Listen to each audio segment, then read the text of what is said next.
Baik, pada video kali ini saya akan melakukan percakapan dengan salah satu kepala sekolah dari SMP Kalam Kudus Timika, yaitu Ibu Risma. Eh, Percakapan ini akan saya lakukan dalam bentuk virtual melalui Google Meet. Eh, Halo, selamat pagi Bu Risma. Selamat pagi, Bu Agnes. Apa kabar Bu? Baik-baik. Ibu bagaimana, Bu? Puji Sehat? Tuhan. Puji Tuhan, saya baik juga sehat Bu. Iya, eh, Iya, iya. Bu Risma, saya mau mengadakan wawancara nih. Ini mengenai seputar tentang pengambilan keputusan. Selama Ibu Risma jadi kepala sekolah nih, Mhm. eh, saya boleh tanya-tanya sedikit tidak, Bu? Silakan, Ibu Agnes. Ibu sudah berapa lama ya menjadi pimpinan di kepala sekolah di SMP Kalam Kudus? Ini adalah tahun kedua saya, Bu. Jadi sudah 1 tahun 6 bulan, 1,5 tahun lah. 1,5 tahun. Oke. Bagaimana dengan jumlah eh, guru dan tenaga kependidikan di sana, Bu? Apakah cukup banyak?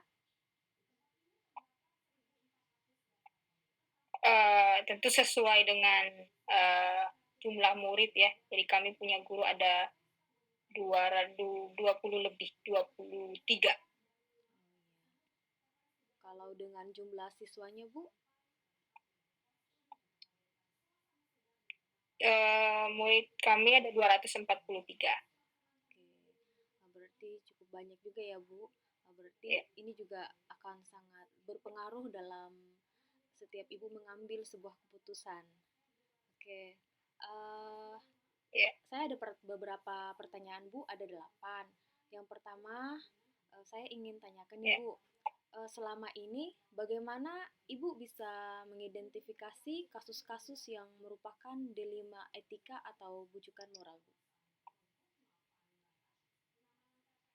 Iya, untuk mengidentifikasi apakah ini dilema etika atau wujudan moral ya, saya melihat bahwa kasus dilema etika itu di mana benar melawan benar ya, eee, itu merupakan situasi yang terjadi kalau saya harus memilih dan menentukan antara eee, 2 pilihan ya, yang mana itu benar secara moral, tetapi bertentangan. Nah, sedangkan wujukan moral, ya itu adalah benar melawan salah, yaitu di mana situasi atau keadaan ketika harus mengambil keputusan antara benar dan salah, seperti itu, Bu. Iya, Bu. Ya, jadi kalau dilema etika itu benar melawan benar ya, Bu. Sedangkan bujukan moral benar melawan Ya, salah. Oke, Bu. Yang kedua nih, Bu, ya. saya mau tanya, selama ini Ibu menjalankan bagaimana Ibu menjalankan pengambilan keputusan di sekolah Ibu, terutama untuk kasus-kasus di mana ada dua kepentingan yang sama-sama benar atau sama-sama mengandung nilai kebajikan, Bu? Iya, eee, kalau pengalaman saya selama ini, Bu Agnes, saya melakukan identifikasi kasus dari berbagai sudut pandang ya, kemudian bagaimana menimbang secara matang mana yang paling benar dan keputusan tersebut bagaimana bisa tidak merugikan orang lain atau uh, ya bisa menguntungkan bagi banyak orang. Jadi tidak ada yang dirugikan dari keputusan yang saya ambil seperti itu, Bu. Jadi tidak ada yang dirugikan ya, Bu, dan menguntungkan bagi banyak Ya. orang. Oke, kemudian pertanyaan berikutnya, Ibu, yang ketiga, yaitu langkah-langkah atau prosedur seperti apa yang biasa Ibu lakukan selama ini dalam mengambil keputusan? Iya, tentunya kita tidak bisa ya terburu-buru dalam mengambil sebuah langkah atau mengambil sebuah keputusan, namun perlu ada pertimbangan-pertimbangan. Nah, pertimbangan itu kita dapatkan lewat diskusi tentunya. Nah, langkah-langkahnya yang biasa saya lakukan bagaimana untuk pertama kita menentukan terlebih dahulu apa yang menyebabkan masalah itu terjadi. Kemudian yang kedua melihat siapa saja yang terlibat di dalamnya. Nah, setelah itu kalau kita sudah tahu siapa-siapa yang terlibat, tentunya bertanya gitu ya, uh, mencari informasi, lalu kemudian uh, seperti yang tadi saya katakan, kita berdiskusi, ya mungkin meminta wakil kepala sekolah ataupun juga dewan guru, ya. Lalu kemudian menimbang lagi keputusan tersebut, apakah ini ada yang dirugikan atau bagaimana, lalu kita bisa membuat keputusan yang terbaik. Ya, begitu Bu Agnes. Oke, baik Bu. Seperti itu ya langkah-langkahnya. Oke, nah, pertanyaan berikut nih Bu, yang keempat. Hal-hal apa saja yang selama ini Ibu anggap efektif dalam pengambilan keputusan pada kasus-kasus dilema etika, Bu? Iya. Yang Ibu anggap efektif. Hal-hal yang saya anggap efektif dalam mengambil keputusan kasus dilema etika itu, ya seperti tadi saya katakan bahwa mencari informasi terlebih dahulu gitu ya, menelaah siapa-siapa yang terlibat, ya apakah ini sifatnya urgent gitu, mendesak tidaknya kasus dilema etika tersebut, dan bagaimana pengambilan alternatif-alternatif solusi. Yang kelima nih Bu, yang kelima, hal-hal apa saja Bu yang selama ini merupakan tantangan dalam pengambilan keputusan pada kasus-kasus dilema etika, Bu? Ya, tentu ini tantangan ya, seperti di sekolah gitu ya, kita menghadapi ini kan ini bukan benda mati begitu ya. Ya, orang bisa berkomentar, apalagi ya ada banyak yang kritis gitu. Nah, tantangannya dalam mengambil keputusan ya bagaimana menentukan betul-betul keputusan yang terbaik ya, karena keduanya merupakan masalah yang sama-sama benar gitu. Nah, dalam mengambil keputusan ya bagaimana untuk melihat bahwa tidak ada yang dirugikan, itu yang paling penting. Dan kalau itu tentang murid, ya bagaimana tetap berpusat pada murid itu sendiri. Seperti itu, Bu. Jadi intinya tuh mana yang ini ya diutamakan, yang sangat penting ya, menguntungkan bagi orang banyak. Oke, kemudian yang keenam Bu, apakah Ibu memiliki sebuah tata kala atau jadwal tertentu dalam sebuah penyelesaian kasus dilema etika? Apakah Ibu langsung menyelesaikan di tempat atau memiliki sebuah jadwal untuk menyelesaikannya? Bentuk atau prosedur seperti apa nih Bu yang Ibu jalankan?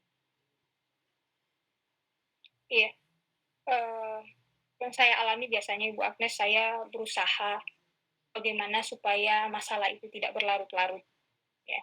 Tapi kita lihat dari urgennya sebuah masalah atau berat ringannya sebuah masalah begitu. Kalau memang harus diputuskan pada saat itu juga, maka seharusnya hari itu juga harus cari solusinya. Namun kalau misalnya masalah yang lebih ringan ya, misalnya masalah siswa yang memang mungkin masih bisa dibimbing untuk beberapa hari kemudian ya, seperti kami di sekolah kan punya kelompok bimbingan kerohanian seperti itu, namanya pros, yang memang itu terjadwal ya, biasanya dilakukan setiap hari Jumat.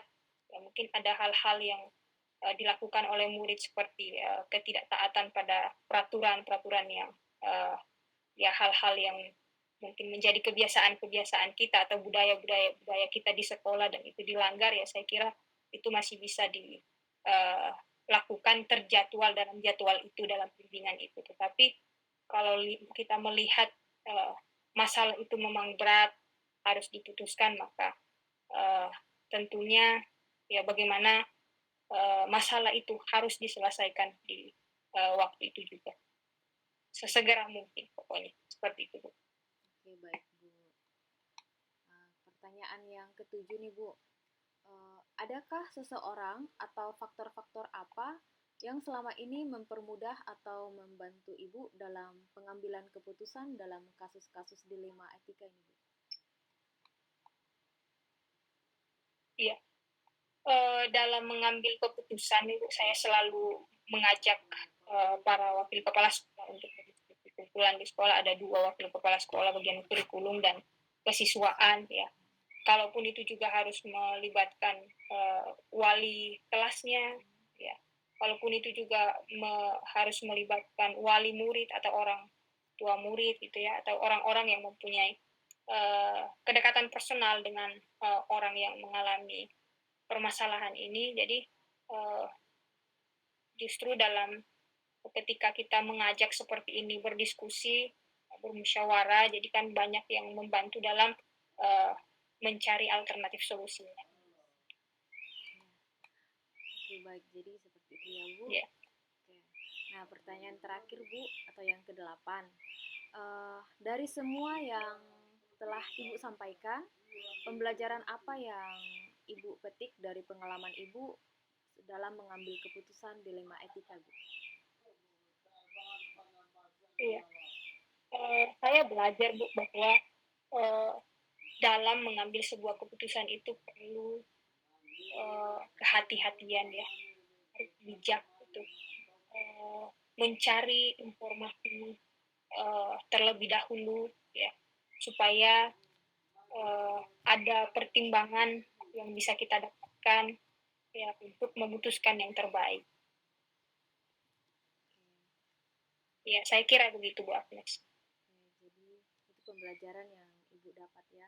Baik, Bu. Iya, sekalipun bahwa setiap keputusan yang kita buat, ya, pasti tidak mungkin membuat puas semua orang, gitu ya. Pasti ada pihak yang mungkin tidak terpuaskan, ya. Tetapi kita harus melihat ya bagaimana bahwa keputusan itu, pengambilan keputusan, ya kita harus siap, dan orang yang ini pun harus siap menerima, harus menghormati, ya, dan tentu bagaimana kita mengajak mereka untuk berlapang dada melaksanakan keputusan yang sudah kita tetapkan. Oke. Wah, luar biasa mungkin sekali, begitu, Bu. Luar biasa sekali ya, Bu. Saya mendengar cerita dari Ibu Risma. Menurut saya kayaknya nggak gampang ya jadi seorang pemimpin ya, Bu. Pasti banyak sekali dilema-dilema etika yang sering Ibu hadapi. Tapi saya dengar dari wawancara hari ini, saya merasa Ibu cukup bijak dalam menentukan keputusan, dalam mengambil keputusan. Oke. Ibu, menurut saya Ibu luar biasa ya, luar biasa. Semoga kedepannya Ibu semakin menjadi pribadi yang lebih baik lagi dalam menjadi seorang pemimpin, Bu. Oke, Bu. Terima kasih banyak, Bu, atas waktunya. Saya sudah bisa wawancara sedikit, sudah mau berbagi tentang ilmu, ya, ilmu cara-cara Ibu mengambil keputusan, terutama saat Ibu sedang mengalami dilema etika.